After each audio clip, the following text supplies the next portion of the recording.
ng bayan, maasahan anumang panahon. Magandang araw po sa ating lahat. Narito na ang update sa lagay ng ating panahon ngayon at sa susunod na 24 oras.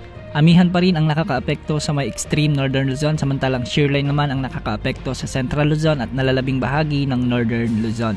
Dahil nga sa amihan o northeast monsoon, asahan ang maulap na kalagitan na may mga kasamang pag-ulan sa bahagi ng Batanes at Babuyan Islands.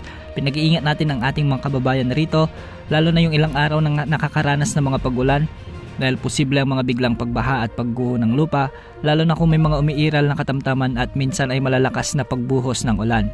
Samantala shearline naman ay yung banggaan ng amihan at ng mainit na hangin ang magdudulot ng maulap na kalangitan na may mga kalat-kalat na pagulan at may mga isolated thunderstorms sa may Central Luzon, Ilocos Region, Cordillera Administrative Region at ang nalalabing bahagi ng Cagayan Valley. Posible rin ang banta ng flash floods at landslides, lalo na kung may mga katamtaman at minsan ay malalakas ding pag-ulan. Sa Metro Manila at nalalabing bahagi naman ng ating bansa ay asahan ng bagyang maulap hanggang sa maulap na kalangitan na may mga isolated rain showers and thunderstorms.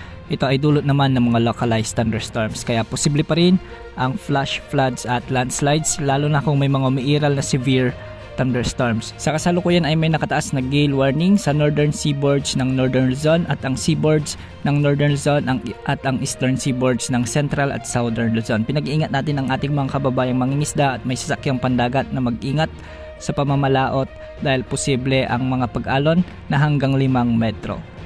Wala rin tayong namomonitor ng panibagong LPA o bagyo na posibleng pumasok sa ating area of responsibility sa susunod na 3 hanggang 5 araw. Bukas asahan pa rin ang pag-iral ng amihan at ng shearline na siyang magdudulot ng mga kalat-kalat na pagulan sa malaking bahagi ng ating bansa. Yan muna ang update sa lagay ng panahon. Ito po ang weather update ng bayan, maasahan anumang panahon.